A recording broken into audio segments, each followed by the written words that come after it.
alteración del metabolismo hídrico, su regulación y su desregulación. Y también vamos a ver los edemas, que es otro tema principal asociado a la alteración hídrica.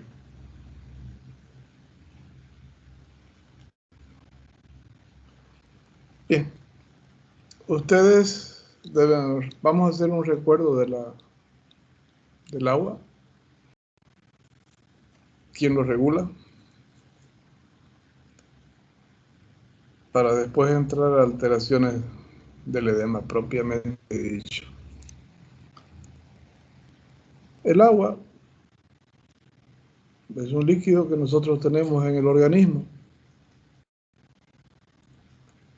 y que una persona adulta representa aproximadamente el 60% de su peso corporal.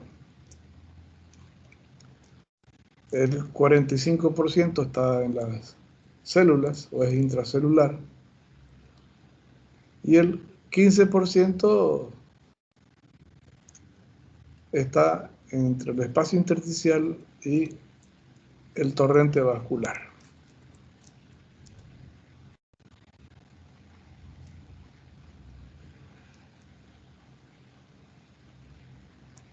Esta agua que nosotros tenemos puede variar según la edad, según el sexo y el peso.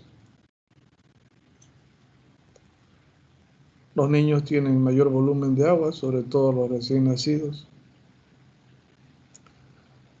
Los ancianos pueden tener menor volumen de agua, tomando en cuenta de que muchas veces no ingieren suficiente cantidad de la misma. Además, sus tejidos son más atróficos. Y muchas veces tienen problemas de filtración renal. Las personas obesas y las mujeres tienen mayor cantidad de tejido adiposo, por lo tanto van a tener mayor concentración de agua, a nivel intracelular sobre todo. Y los obesos, por supuesto, pues también a nivel intravascular porque tienen una sobrecarga del torrente circulatorio, con el objeto de llevar mayor perfusión y nutrición hacia los tejidos, ¿no? Entonces eso puede hacer variar un poco. El agua que nosotros tenemos en el organismo proviene de dos fuentes. Uno, que es el ingreso de agua que nosotros tenemos a través de los alimentos, en forma de alimentos líquidos o sólidos, ¿no? Y el agua que tomamos como tal. Y la otra es producto del catabolismo celular inducido por la acción del cortisol asociado a la acción beta-adrenérgica 3, que induce a lipólisis produciendo agua endógena o producto del catabolismo celular. El agua que nosotros ingerimos o que formamos, normalmente lo eliminamos a través de la piel por la sudoración, a través de la vía respiratoria por los movimientos respiratorios, y hablábamos de la convección, o a través de la vía digestiva, a través de la catálisis, y principalmente a través del sistema urinario o de la vía urinaria.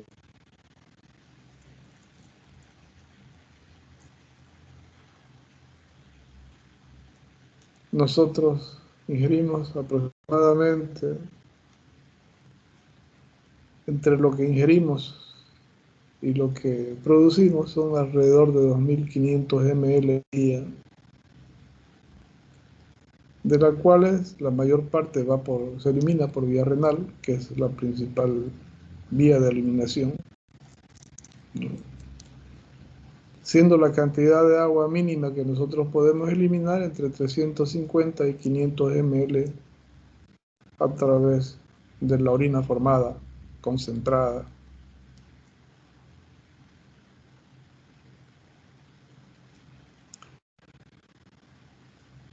El agua en los diferentes espacios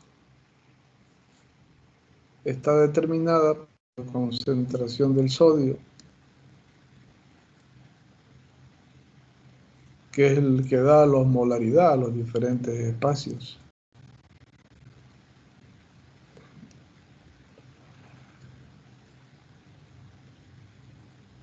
El agua, la ingesta o su eliminación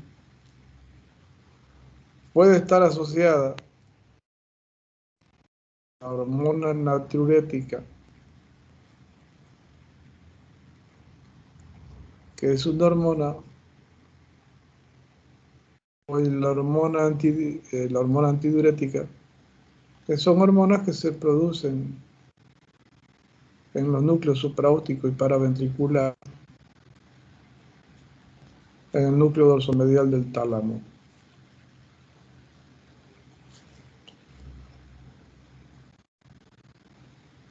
La hormona natriurética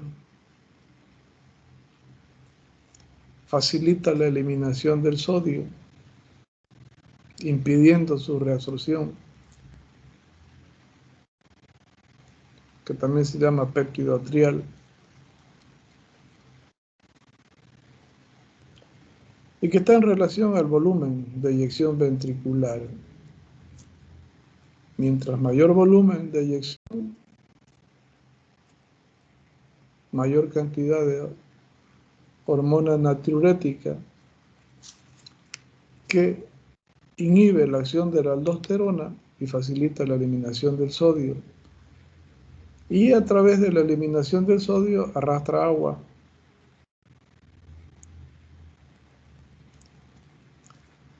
Por otro lado, la hormona antidiurética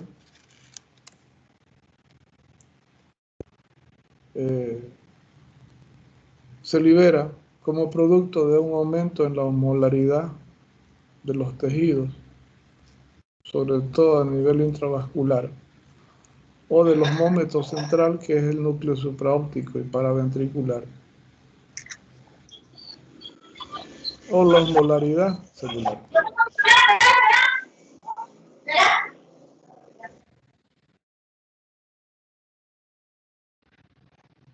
Por favor, sus micrófonos, jóvenes.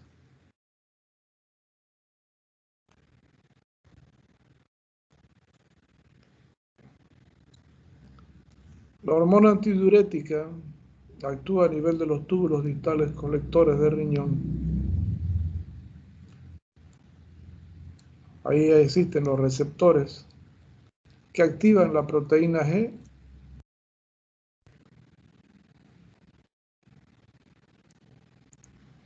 que produce la activación del sistema adenilciclasa MP cíclico y formas MP cíclico, y activa las aquosporinas, que son unas proteínas que permeabilizan a los túbulos colectores distales, permitiendo la reabsorción del agua cuando la osmolaridad así lo indique. La falta de hormona antidiurética o la falta de activación del sistema enzimático a nivel del sistema renal, ya sea por falla hepática, por falta de formación de las enzimas o proteínas, impide esta formación de aquosporinas y por lo tanto impide la permeabilización de los túbulos colectores y la reabsorción del agua. Así exista aumento en la osmolaridad en el paciente o la persona. La hormona antidiurética se libera justamente por el aumento del sodio, y el sodio es liberado por efecto de la activación del sistema de renina, angiotensina, aldosterona, o por estimulación simpática que estimula a la glándula suprarrenal para liberar la aldosterona, que actúa a nivel de los túbulos colectores proximales y distales, a nivel intestinal o a nivel de las glándulas sudoríparas, permitiendo la reabsorción del sodio, el intercambio por potasio y permitiendo la retención de agua para disminuir el efecto de la osmolaridad que ello implica.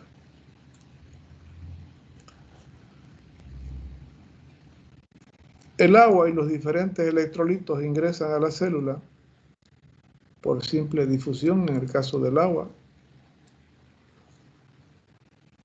o por diferente concentración y por diferente carga eléctrica en el caso de los electrolitos, como el potasio, el cloro, tienen alta carga y además tienen una carga positiva y negativa respectivamente, entonces pueden entrar y salir intercambiando, ¿no? Con un positivo o con un negativo. Y estos elementos se denominan aniones o cationes, ustedes deben recordar eso. Pero también hay sustancias que no pueden pasar fácilmente la membrana celular, de ahí que necesitan una difusión facilitada por cotransportadores, como en el caso de las proteínas,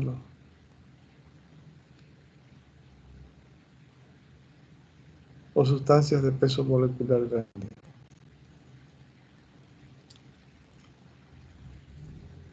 Bien.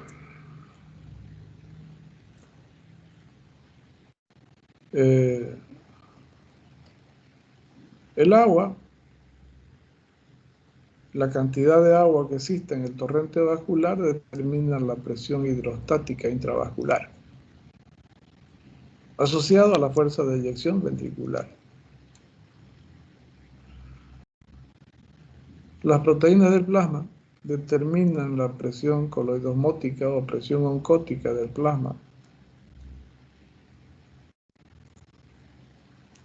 La presión hidrostática intravascular, la presión capilar media, intenta sacar agua del espacio intravascular hacia el intersticial para facilitar la perfusión del intersticio y llegar el agua hacia las células juntamente con los distintos nutrientes. Mientras que la presión oncótica trata de retener el agua dentro de los vasos. Asimismo, también existe la presión oncótica del espacio intersticial y la presión negativa del espacio intersticial que tratan de atraer agua hacia ese espacio, asociado a las proteínas o algunas sustancias como el sodio que atraen agua. Y la presión coloidosmótica asociada a la presión negativa del espacio a la presión hidrostática, del espacio intersticial, que trata de llevar el agua hacia la luz capilar, hacen que el agua se mantenga o se retenga en este espacio. De esa manera se produce el intercambio de líquidos y de electrolitos. Ustedes conocen, no son el sodio, el potasio, el calcio, el magnesio, el hidrógeno, el cloro, ¿no? Siendo el sodio el principal elemento extracelular e intravascular, y el potasio siendo el principal elemento intracelular. Entonces, dependiendo del sodio y su distribución en los diferentes espacios, va la distribución del agua y la presión hidrostática que generan estos espacios. Y dependiendo del potasio, se determina el potencial de membrana o capacidad de fuerza de contracción del músculo.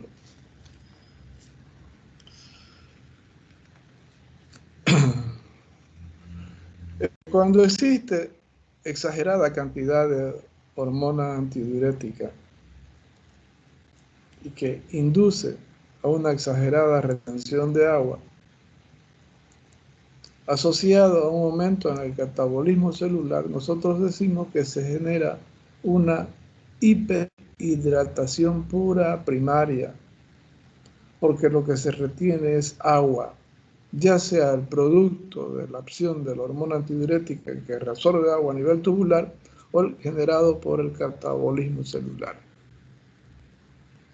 Entonces, este problema de hiperhidratación no tiene que confundírselo con el hiperaldosteronismo o hiperhidratación secundaria, que está asociado a la retención del sodio primero y después del agua, y que genera hiperosmolaridad. Los pacientes que tienen, por favor, ese micrófono, los pacientes que tienen hiperhidratación inducen a un aumento en la presión hidrostática, sobrecarga cardíaca, insuficiencia cardíaca, palpitaciones, dilatación e hipertrofia cardíaca, encharcamiento de tejidos por infiltración del espacio intersticial, dificultad para difundir los gases y los nutrientes a nivel intersticial, de ahí que favorece las hipoxias celulares y la glucólisis anaeróbica produciendo ácido láctico. ¿Ya? Y nos produce la presentación de edemas.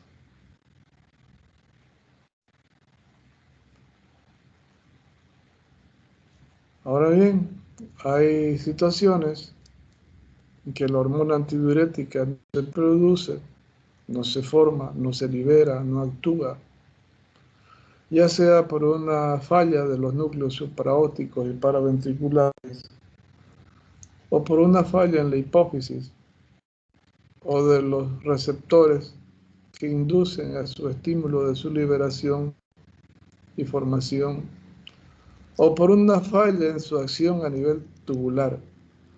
Entonces, o por una falla también en la formación de las proteínas, como proteína G, ¿ya? Y la formación de la aquaporina, que es el principal elemento que retiene agua. Entonces, por más que exista hiperpolaridad, al no permeabilizarse los túbulos, el paciente pierde agua y genera la deshidratación pura, primitiva o primaria, que es secundaria, ¿no? En el caso de la deshidratación asociado a la falta de sodio o la hiposmolaridad que genera la hiponatremia.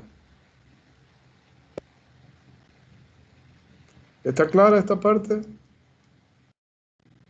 Doctor, solamente la primaria y secundaria, por favor, que no comprendí. La primaria siempre va a estar asociada al efecto de la hormona antidiurética. Secundaria al efecto del sodio o de la aldosterona, ya sea su aumento o su disminución.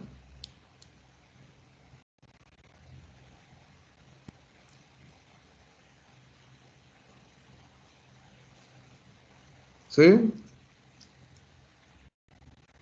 Gracias, doctor, gracias, sí. Bien. Por favor, no me toquen las láminas. Ustedes lo van a tener ahí, lo van a leer después. Déjenme que yo les explique que es lo más provechoso. Ya de ustedes después leen. ¿Ya? Por favor.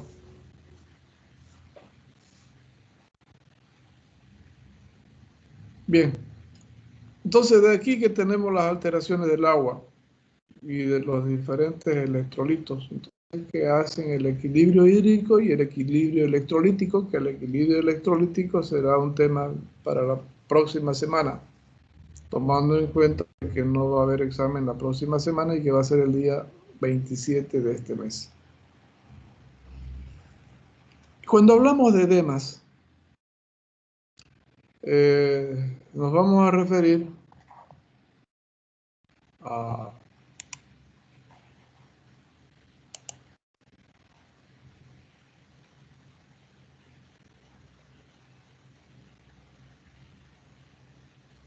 la presencia de agua en forma normal en el espacio intersticial.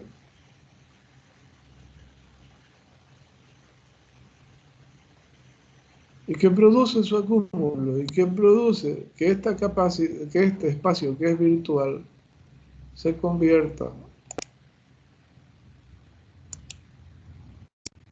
en real.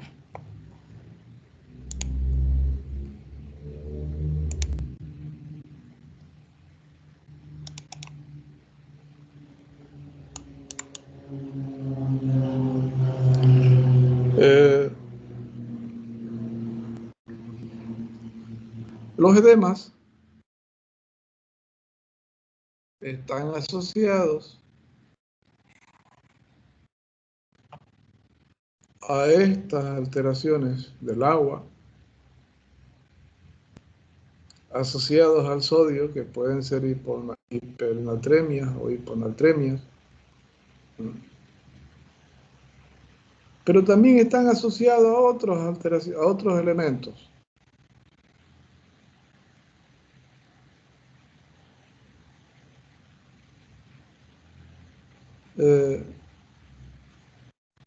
Ya decíamos que las proteínas a nivel plasmático o a nivel intersticial o a nivel celular determinan la presión oncótica, que más es a nivel intravascular. Y que la presión del agua genera la presión hidrostática intravascular. Bien. Entre los elementos que facilitan el aumento de la presión intravascular y la salida del agua hacia el intersticio, que son la presión hidrostática, la presión negativa del espacio intersticial y la presión oncótica del espacio intersticial, tratan de tracar agua para llevar al intersticio y que pase el líquido hacia la célula y produzca su nutrición y su metabolismo, oxigenación. Pero la presión oncótica o presión coloidosmótica, que está dada por el plasma, retiene el agua asociada a la presión hidrostática del espacio intersticial. Entre los dos hacen un valor que se contrapone al valor que determinan las fuerzas que sacan agua. A esto se denominan fuerzas de Starling, si ustedes recuerdan.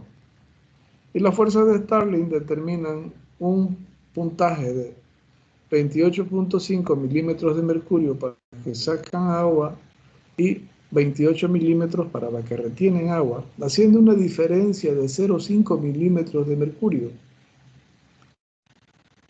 que permite que exista una mayor fuerza entre las que sacan y retienen agua que las que retienen agua a nivel intravascular. Esa diferencia de presión se denomina presión de filtrado neto. ¿Ya? Y que determina una filtración o un residuo de líquidos entre la célula, el intersticio y los vasos, que queda en el intersticio de 1.7 ml por hora, que normalmente no se acumula y es recolectado por el sistema linfático.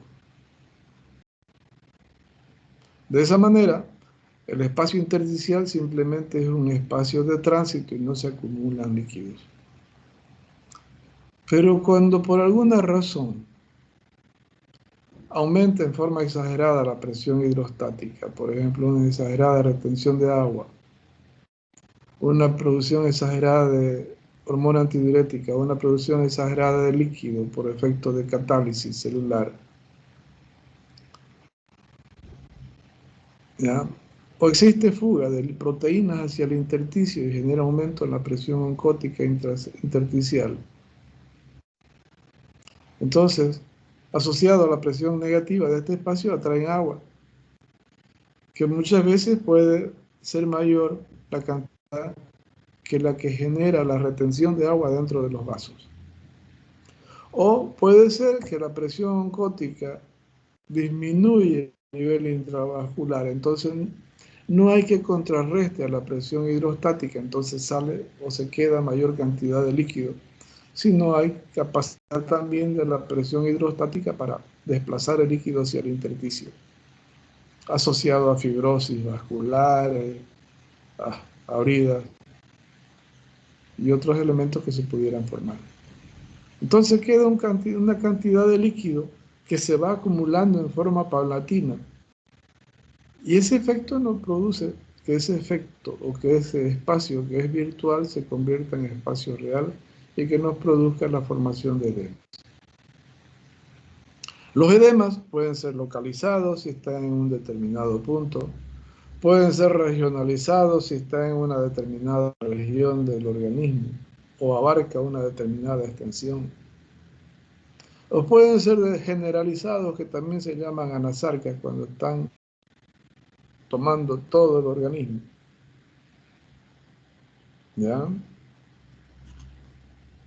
Existen factores para producir el edema. Doctor, ¿Sí? ¿cómo es que se le llama? Anasarquia. Anasarca. Anasarca. ¿Sí? Ah, gracias. Es cuando el individuo se encharca, ¿ya? Se llena de agua. Sí, gracias. Existen elementos que se pueden alterar y que pueden afectar estas fuerzas de Starling. Y esos se le llaman factores primarios o secundarios en la producción del edema. Y que nos determinan los edemas localizados o los edemas generalizados o regionalizados. Por ejemplo, en los localizados y los regionalizados existe o puede existir un aumento en la presión hidrostática, ¿ya? Un aumento en la permeabilidad vascular asociado a efectos que aumenten la permeabilidad, como la histamina, la serotonina, el tromboxano, la prostaglandina y otros elementos que puedan generar esa permeabilidad vascular. O pueden estar asociados a una disminución de la capacidad del sistema linfático para recolectar todo el líquido que se está filtrando de más.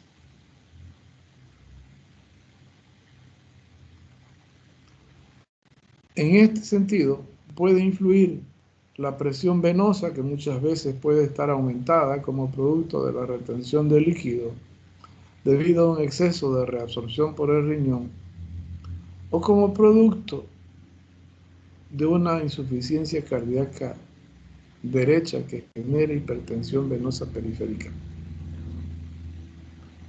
O puede estar asociado a efectos que generen obstrucción, compresión y destrucción de los linfáticos y que no permitan esa recolección de líquido. Entonces, esos son factores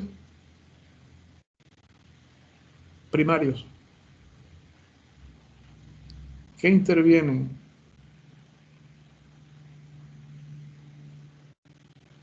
pero el principal, el aumento en la presión venosa y un gasto cardíaco disminuido que también induce al aumento en la presión venosa, que el gasto cardíaco y la disminución, perdón, el gasto cardíaco disminuido y la presión venosa aumentada son los factores primarios en la producción del edema, pero que también actúan en la producción del edema localizado o el edema regionalizado.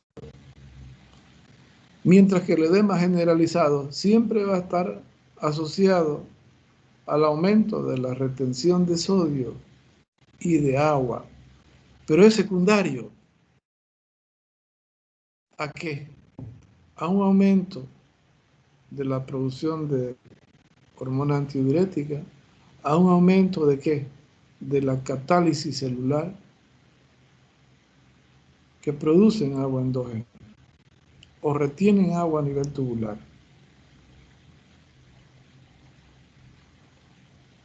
O es secundario a la retención del sodio, producto de una retención anormal de sodio debido a un aumento en la aldosterona. Por eso es que se dice que la retención de agua y sodio siempre va a estar secundaria y produce edemas generalizados o tendencia a edemas generalizados. Bien, los edemas pueden ser localizados, regionalizados, generalizados. Pueden ser fríos si están asociados a un gasto cardíaco bajo, a una desnutrición, a un metabolismo bajo, como es, por ejemplo, el hipotiroidismo, ¿ya? Y la desnutrición. A un exceso de producción de agua o retención de agua por efecto de la aldosterona, perdón, de la de la hormona antidiurética sin tomar en cuenta la aldosterona o producto de una catálisis celular exagerada por efecto del cortisol. Pues ahí van a tener un edema frío, donde hay mala circulación, mal metabolismo, mal proceso de óxido reducción. Y van a tener edemas calientes cuando exista un proceso metabólico aumentado en una determinada zona o cuando exista un exceso de hiperosmolaridad debido a un exceso de retención de sodio, debido a un hiperaldosteronismo, primario o secundario.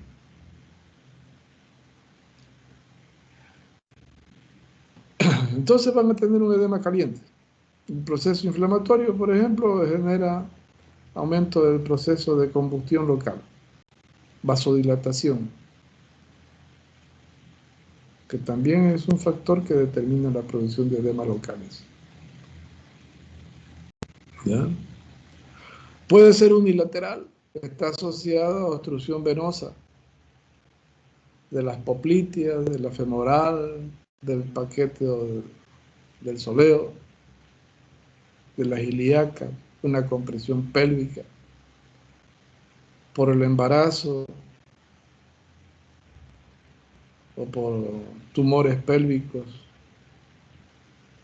tumores linfáticos a nivel de la pelvis. ¿Ya? Y va a ser bilateral cuando esté asociado siempre a efectos de liberación de renina, angiotensina, aldosterona o de hormona antidiurética o de catálisis celular.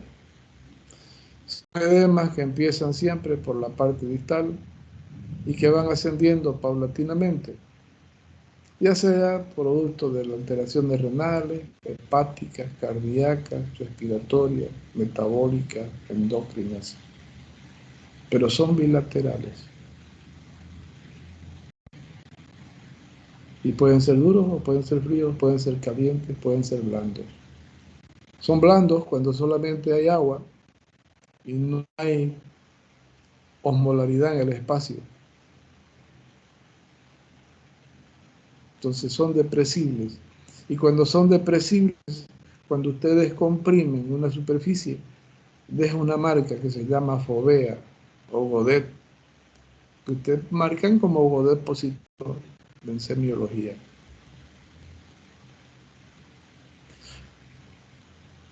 ¿Alguna pregunta hasta ahí?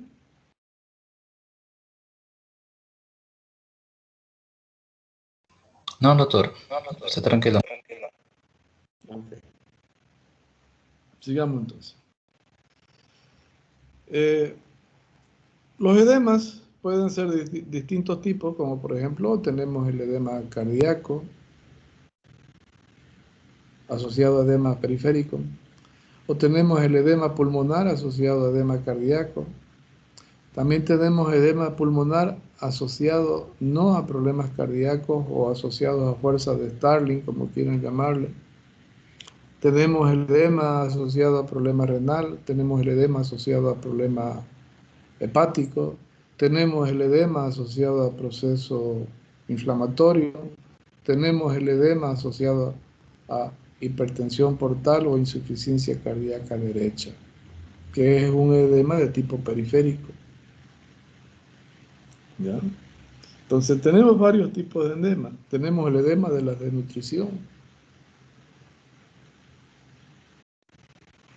Bien, el edema por la desnutrición, por ejemplo, es un individuo que no, o es un adulto, niño, joven, anciano, que se desnutre y que puede generar estrés celular, producto del hambre de las células ante la falta de aporte calórico o proteico, sobre todo proteico. Entonces, ese estrés celular induce efectos simpático adrenérgicos. Por favor, ese micrófono.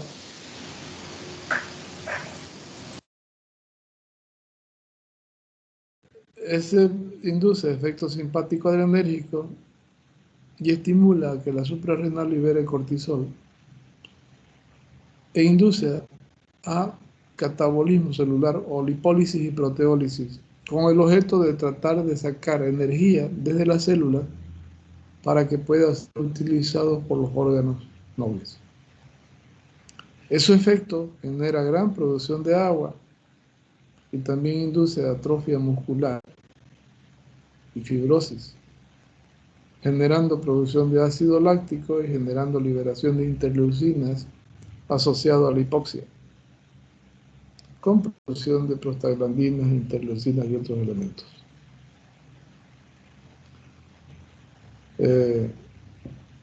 Entonces esa persona va acumulando líquido, debido a que el líquido genera mayor presión hidrostática y se va hacia el espacio intersticial.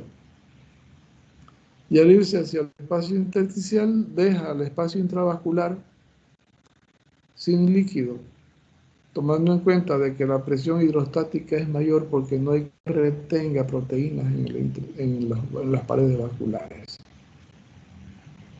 Y ese efecto secundariamente activa que a nivel del mesangio existe una mala nutrición, una mala perfusión, y empieza a liberarse renina, angiotensina, aldosterona, que empiezan a retener sodio y empiezan a retener agua para tratar de cumplir eso, de generar, compensar esa hiperosmolaridad. Entonces también induce a liberación de hormona antidiurética que retiene sodio. De ahí que se retiene el líquido independientemente del que se produce para tratar de disminuir esa hiperosmolaridad que se está produciendo. Entonces, por eso es que se produce el edema en la desnutrición. Y que por lo general son edemas que empiezan a ascender de abajo para arriba y se vuelven anasarca, en los casos extremos. En el edema de origen renal. En el edema de origen renal existe por lo general un efecto de necrosis glomerular, donde se afecta la membrana del glomérulo, tanto en su epitelio, en su membrana basal o su endotelio, generando aumento en la permeabilidad y permitiendo el escape de proteínas hacia el intersticio. Aumenta el factor de filtración. Y las proteínas no se pueden reabsorber. Las proteínas se van hacia el sistema tubular y arrastran agua. Y por otro lado, dejan al espacio intravascular sin presión oncótica para retener agua. Entonces la presión hidrostática aumenta, desplaza líquido hacia el intersticio, ¿ya? Y generan contracción vascular. Y eso induce a menor perfusión del mesangio, genera hipoxia a nivel del parénquima renal e induce a activar el efecto renina, angiotensina, aldosterona, hormona antidiurética, retienen sodio y secundariamente retienen agua. De eso que aumenta la presión hidrostática y ese paciente que tiene déficit de proteína porque las estuvo perdiendo por el riñón, genera mayor presión hidrostática y ese líquido se va hacia el intersticio. Por una parte, encharca las células, asociado al efecto del hiperosmolaridad que se produce, y genera sobrecarga cardíaca. De ahí que produce aumento en la fuerza de contracción del ventrículo, generando hipertensión sistólica. Y el efecto de la hiperosmolaridad por el efecto del sodio genera más la repolarización vascular o celular vascular, ya que induce a la pérdida del potasio y retiene sodio. Entonces no hay una buena repolarización y despolarización de esas fibras musculares lisas y generan un aumento en la resistencia vascular y que secundariamente estimulan el efecto simpático generando aumento en la presión diastólica y produciendo los edemas que tienen este tipo de pacientes. ¿Qué pasa con el edema hepático? Cuando existe lesión en el hígado, existen procesos inflamatorios, ¿ya?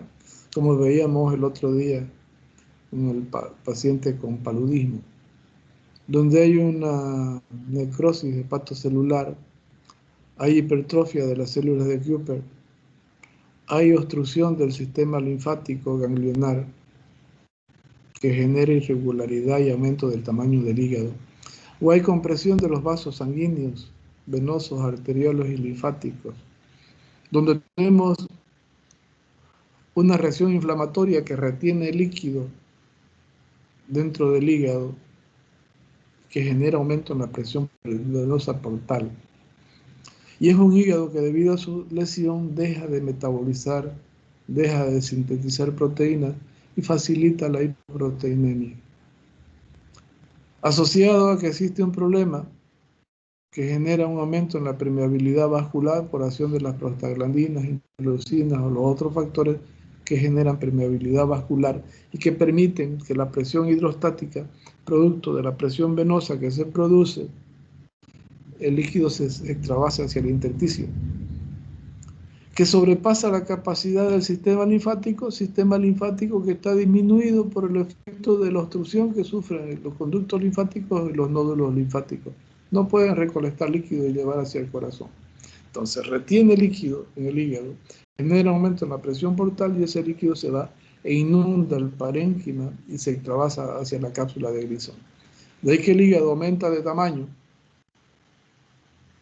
genera esplenomegalia y genera también dolor por irritación de la cápsula de Gleason. O ese mismo efecto de la hipertensión portal a nivel del vaso genera mayor éstasis y menor oxigenación del mismo, generando necrosis o la acción de las sustancias que intervienen en el proceso inflamatorio, aumentando la permeabilidad vascular. O hay microtrombosis, generando aumento de la permeabilidad vascular. Asociado a la hipoproteinemia que pueda tener ese paciente y la obstrucción de los nódulos linfáticos que obstruyen en el vaso. Entonces retiene líquido, vasodilata, aumenta la presión hidrostática y extravasa líquido hacia el intersticio y hacia la cápsula del vaso, generando ese agrandamiento, esa esplenomegalia y ese dolor en flanco derecho. Lo mismo pasa con el riñón. La hipertensión portal puede generar dilatación de las paredes venosas en el riñón, generando una extravasación de líquido que lo encharca y permitiendo la extravasación de proteínas hacia el sistema tubular, permitiendo el escape de proteínas más por el riñón, que favorece la hipoproteinemia. O ese líquido que genera la hipertensión portal, no solamente ya no es capaz de quedarse en la cápsula de Gleason, en el escape, en el hígado, perdón, en el riñón o en la cápsula del vaso, sino que se extravasa hacia el sistema peritoneal y nos genera la famosa ascitis. Y como producto de eso es que esa hipertensión portal busca por dónde llevar esa sangre hacia el corazón y aparecen las dilataciones venosas en la pared del abdomen, que se llama circulación en cabeza de medusa o signo de cabeza de medusa. Y que por la mala metabolización de la bilirrubina, ese paciente también se tiñe histérico, asociado a los otros problemas que pudiera tener el paciente. Pero estamos hablando específicamente de edemas. O el edema que se produce en una cápsula articular, que está asociado netamente a una inflamación local al efecto de las prostaglandinas e interleucinas, que generan una reacción vascular, aumento en la permeabilidad y permiten la extravasación de plasma, que generan trasudados hacia el espacio de la cápsula, generando acúmulos de líquidos que muchas veces son abundantes, sobre todo en las tuberculosis articulares, y que después se pueden fibrosar y organizar y que dejen una articulación quieta, estática, deformada, ¿no? O el edema cardíaco que se produce como producto de una falla cardíaca, ya sea por hipertensión o por insuficiencia. El ventrículo, o asociado a problemas de las válvulas, el ventrículo izquierdo no tiene capacidad de bombeo, o hay demasiada resistencia a la salida de la sangre a través de la aorta. Entonces genera una mala perfusión renal. Y esa mala perfusión renal, por una parte, produce activación del efecto renina-angiotensina-aldosterona, genera hiperosmolaridad, retiene sodio e induce a liberación de hormona antidiurética para retener agua para disminuir esa hiperosmolaridad. Pero por otro lado, esa falta de eyección ventricular genera un espasmo por falta de estímulo en los vasoreceptores y genera vasoconstricción con efecto simpático adrenérgico. Y eso induce a activación del cortisol, generando lipólisis y proteólisis, producción de agua endógena, generando mayor presión de líquido en el espacio intravascular asociada a la retención de agua por el riñón, por el efecto de la aldosterona y la hormona antidiurética, ¿no? Y encharca los tejidos, porque genera mayor presión hidrostática.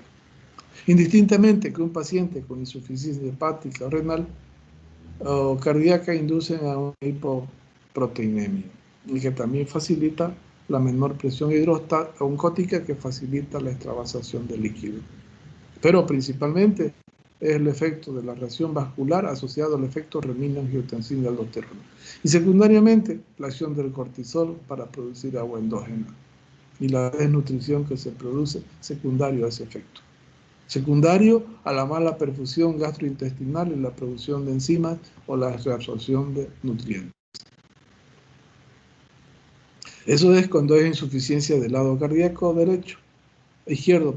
Cuando es cardíaco derecho está asociado a hipertensión de la arteria pulmonar, a estenosis de la válvula pulmonar, a estenosis o insuficiencia de la válvula pulmonar o de la tricuspidia. Entonces la sangre llega hasta esa zona, máximo hasta la arteria pulmonar, y después se vuelve y genera una hipertensión en las venas cava superior e inferior. De ahí que genera una hipertensión portal. Y en la hipertensión portal también hay depósito de fibrina y compresión de vasos sanguíneos, destrucción de los mismos, que inducen isquemia y necrosis, y la precipitación comprime e induce a una mala función del hígado. Y eso genera hipertensión portal. O genera reflujo de sangre hacia las yugulares y nos induce al reflujo de sangre venosa desaturada, generando cianosis facial. Entonces, eso está asociado a una insuficiencia cardíaca congestiva derecha, que nos induce a un edema periférico, bilateral, de tipo ascendente, que primero nos produce edema en miembros inferiores, después ascitis y después anasalgia, como producto de la falta de retorno sanguíneo y la falta de recolección linfática asociada a ese aumento en la presión venosa. Luego la hipoproteinemia que lleve a ese paciente y la hipoxia a generar efecto de vasoespasmo periférico. Bien, ahora el edema pulmonar puede estar asociado a un efecto cardíaco o a efecto cardiogénico y no cardiogénico.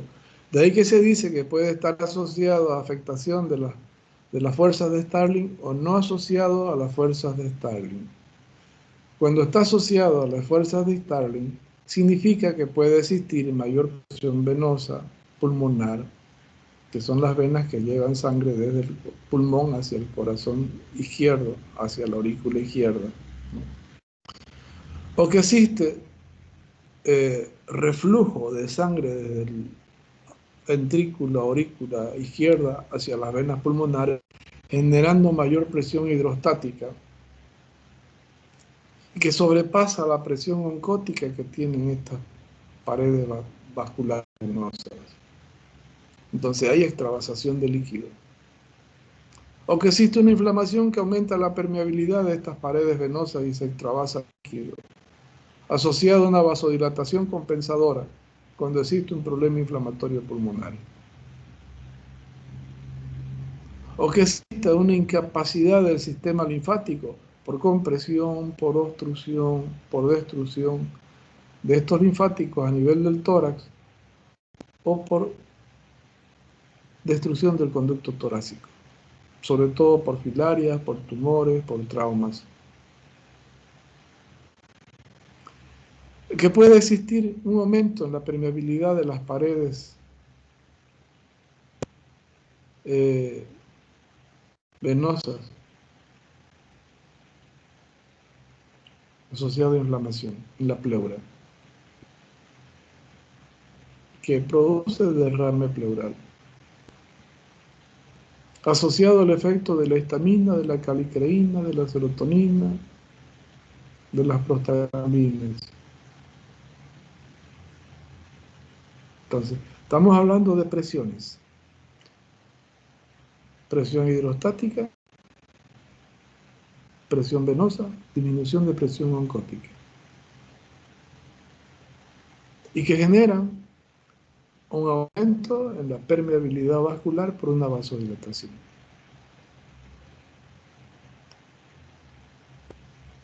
O estamos hablando de procesos que no son fuerzas de Starling, como es la incapacidad del sistema linfático de recolectar esa linfa y llevarla hacia el corazón. O puede ser que existan procesos que determinen aumento en la formación de líquido por las células mesoteliales que están en la pleura y que producen una exagerada cantidad de líquido a ese nivel y que el sistema linfático no puede recolectarlo o que el sistema venoso pulmonar no lo puede recolectar. Entonces ese líquido se queda en el espacio pleural y nos origina derrame pleural. Entonces estamos generando un edema que no es de tipo cardíaco.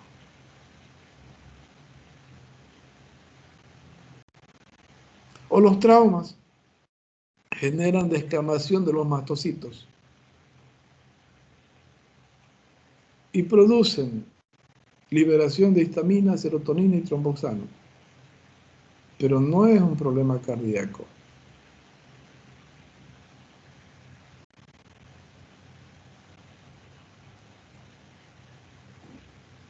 Y esta histamina, esa serotonina, ese tromboxano, inducen a la permeabilidad vascular y se trabasan los líquidos, pero no está asociado a ese aumento de presión venosa pulmonar, a esa insuficiencia cardíaca izquierda, sino simplemente es un aumento de permeabilidad vascular por mediadores químicos. O también los trombos y los traumas generan agregación plaquetaria e isquemia de una determinada porción en la circulación pulmonar. Y eso permite la extravasación de líquido hacia el pulmón. De ahí que nos generan el edema pulmonar, asociado o no a la fuerza de Starling. Cuando sea producto de la insuficiencia cardíaca izquierda, sí va a ser asociado a la fuerza de Starling, por mayor presión venosa o por menor presión oncótica, cuando sea un paciente que tenga hipoproteinemia o desnutrición, que genere sobrecarga e insuficiencia cardíaca izquierda.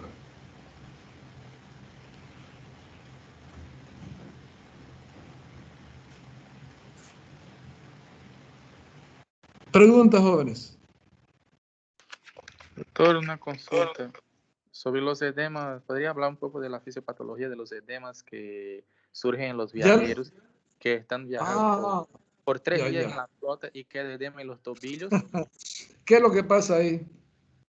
Estamos hablando de hipertensión venosa, falta de retorno venoso, ya sea de pasajero de flota o pasajero de avión. En estos pacientes que están demasiado tiempo quietos, existe éstasis vascular, existe mal retorno venoso y existe compresión a nivel de la parte posterior de la pierna venosa. Entonces, no hay el retorno venoso suficiente y el líquido se queda en la parte distal, porque el líquido está, el corazón está bombeando y el líquido sale, pero el retorno venoso no está haciendo la misma función.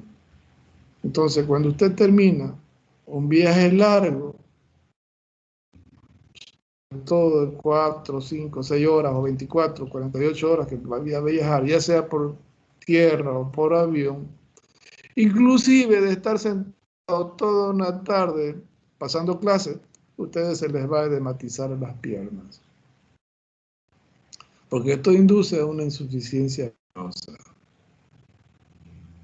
¿Ya? Transitoria, aunque hay pacientes que tienen insuficiencia venosa crónica y que también se edematizan, como los obesos, por ejemplo,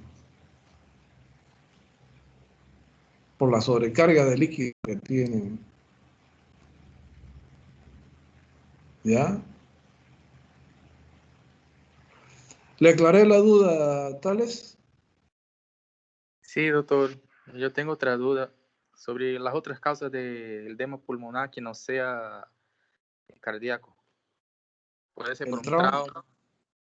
Puede ser por aspiración de gérmenes, por ejemplo, que inducen activación de inmunoglobulinas o de alergenos que activan, que generan una reacción antígeno-anticuerpo. Y esa reacción antígeno-anticuerpo estimula a los mastocitos para que libere histamina, serotonina y trombosano. Y con eso aumenta la permeabilidad vascular.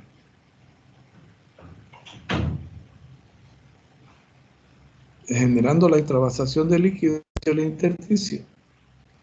También hay pacientes que tienen falla en la producción de surfactante, inducido por insuficiencia pulmonar aguda o por inmadurez del sistema alveolar pulmonar, donde los neumocitos 2 no producen suficiente cantidad de surfactante. Entonces, esa falta de surfactante hace que los sacos alveolares se colapsen, se retraigan, y que eso genera un proceso inflamatorio y un aumento en la permeabilidad de esas paredes vasculares que generan trasudados y que ocupan ese espacio alveolar. Entonces, inundan también a esos sacos alveolares y generan no solamente el edema agudo de pulmón o la insuficiencia respiratoria aguda, por supuesto que no asociada a un edema agudo de pulmón, como por ejemplo le puede generar una hipoproteinemia, una bronconeumonía, ¿ya? Pero le genera un edema difuso, los sacos alveolares específicamente, porque se colapsan y ese espacio es ocupado por agua. ¿Ya? ¿Qué otra pregunta, Tales? O sea, un amigo después de una caída se fracturó la costilla, la 12ª costilla, y no sé, se perforó y está con derrame pleural. Eso tiene relación, debe tener, ¿no? Claro que sí, y ya le decía, ese trauma torácico puede haber generado una agregación plaquetaria, una liberación de los mastocitos o de las células cebadas, como quiera llamarle, de histamina, serotonina y tromboxano, o generar micotrombos que afectan la pared vascular y generan vasodilatación. ¿Ah? O puede haberle afectado la pleura y generar una reacción inflamatoria con vasodilatación a ese nivel y generar mayor colección de líquido.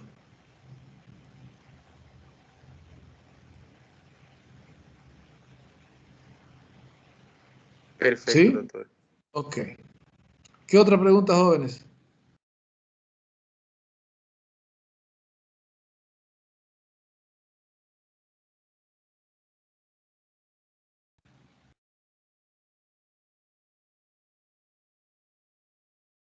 Ninguna más, doctor. Hable. ¿No hay o hay?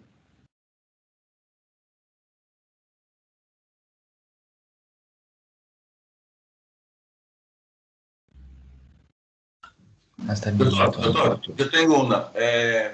Você falou da insuficiência cardíaca à direita, já, que é por problema pulmonar ou da tricúspide, perfeito, que pode ser um retorno venoso para la vena cava y hacer una distensión yugular. Pero ese acúmulo de sangre en la vena yugular puede dar esta yugular, por ejemplo, un paciente llega para...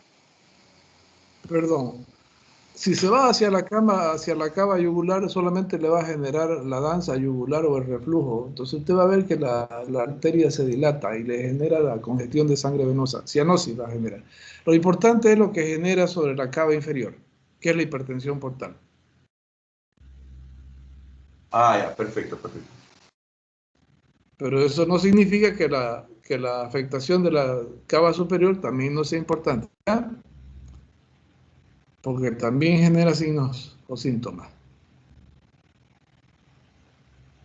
Solamente que no le produce el edema, o no lo vemos, porque ese reflujo de sangre venosa a través de las yugulares por la cava superior puede generar dilatación venosa craneal, distender las paredes venosas, estimular los mediadores químicos y generar trasudado o infiltrado y generar cefaleas. Asociado a que esa falta de llenado y vaciado del lado derecho repercute sobre el lado izquierdo y por lo tanto induce a mala perfusión y oxigenación cerebral. Con liberación de óxido nítrico, vasodilatación y lo mismo. Irritación de las terminaciones nerviosas a ese nivel, de las paredes venosas o arteriales. ¿Ya?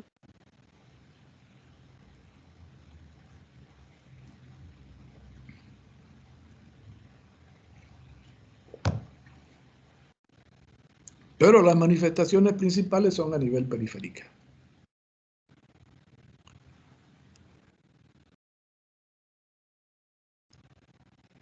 Que son las que ustedes van a encontrar con mayor facilidad y que tienen que saber por qué se producen ese tipo de alteraciones.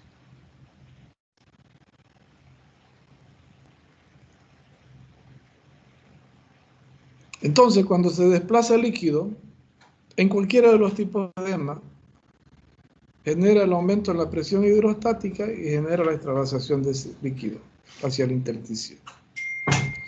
Y por otro lado, si afecta el riñón por cualquiera de las otras alteraciones, ya sea por efecto cardíaco, hepático, metabólico, que desplazó líquido hacia el intersticio, ya respiratorio, lo que sea, que afecte la perfusión por falta de volumen o por falta de líquido al riñón y que activa el efecto renina, angiotensina, aldosterona, con liberación de hormonas natriuréticas, induce aumento en la presión hidrostática.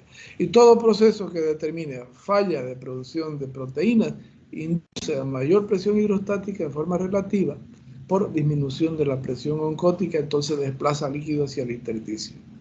Con la diferencia que en algunos casos serán hiperosmolares, como les decía, y en otros casos serán hiposmolares, por el efecto de la retención del sodio o la disminución en la concentración del sodio por retención de agua.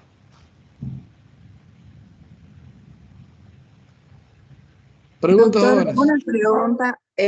Ahorita que estamos hablando de eso a nivel renal, quería saber si el edema nefrótico y nefrítico es lo mismo o puede variar. La causa es por lo mismo, la causa es la misma, la lesión del glomérulo. ¿Ya? Por eso yo dije de glomérulo. Puede ser síndrome nefrótico, puede ser síndrome nefrítico, puede ser glomerulonefritis, ¿ya? Y no siempre va por el glomérulo, pero lo principal es el glomérulo, porque también puede haber otra afectación de la pelvis renal o obstrucción de la pelvis renal que genere retención de líquido y compresión del riñón, ¿ya? Está asociado principalmente, sí, en esos tres, a hipoproteinemia y activación de los mecanismos del proceso inflamatorio. ¿Le respondí? Sí, doctor, gracias. Ok. ¿Qué otra pregunta, jóvenes?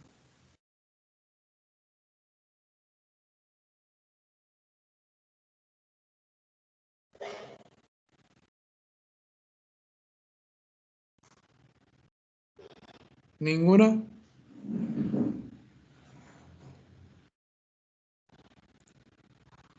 Bien. Independiente de cuándo va a ser la fecha del examen, que en un principio yo les dije que podía haber sido el próximo sábado, pero por programación de dirección de carrera va a ser el día 27, ¿ya? Entonces vamos a cambiar esa fecha de examen por clases normales, pero la cantidad de materia para el examen va a ser la misma. ¿Ya? Ya. Doctor. Va a ser la misma. O sea que vamos a dar examen parcial de temas teóricos de dolor, fiebre, proceso inflamatorio, alteración hídrica, edema.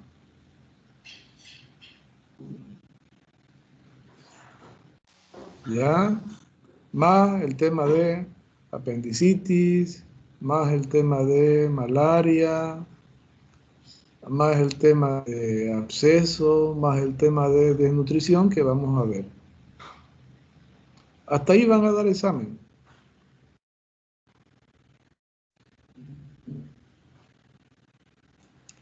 Elielson, le pido un favor. Sí. Por favor, la clase me la descarga y me la sube a la plataforma.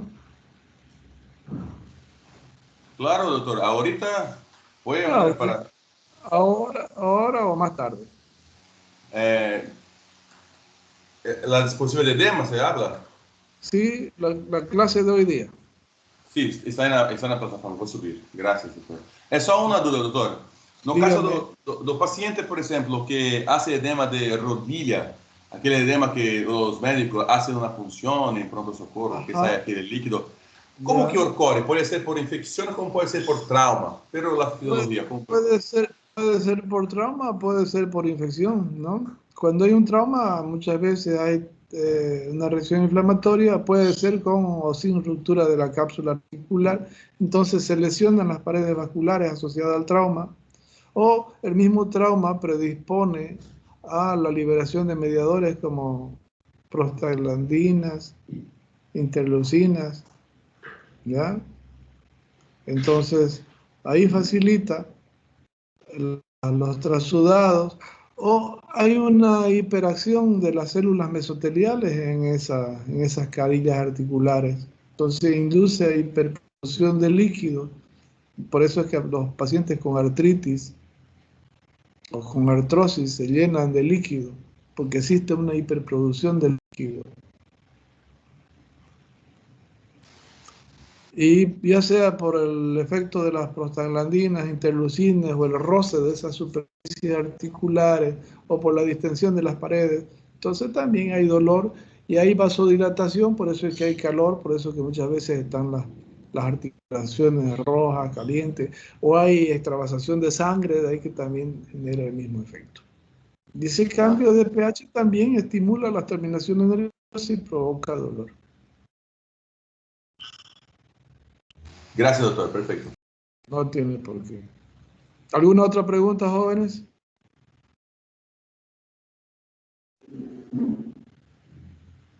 Creo que ha sido más provechoso que me escuchen a mí hablarles, explicarles, que estar leyendo y explicándoles, porque después ustedes lo van a leer y lo van a comprender.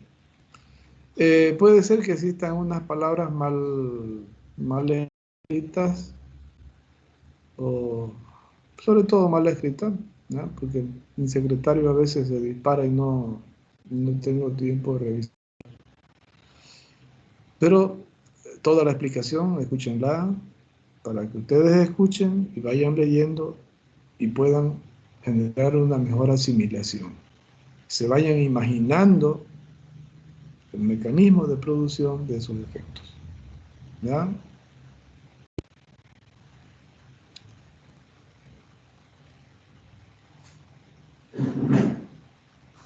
Preguntas, jóvenes.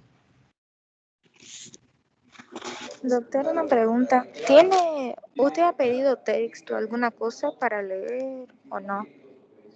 No soy convincente, niño. Usted puede comprar su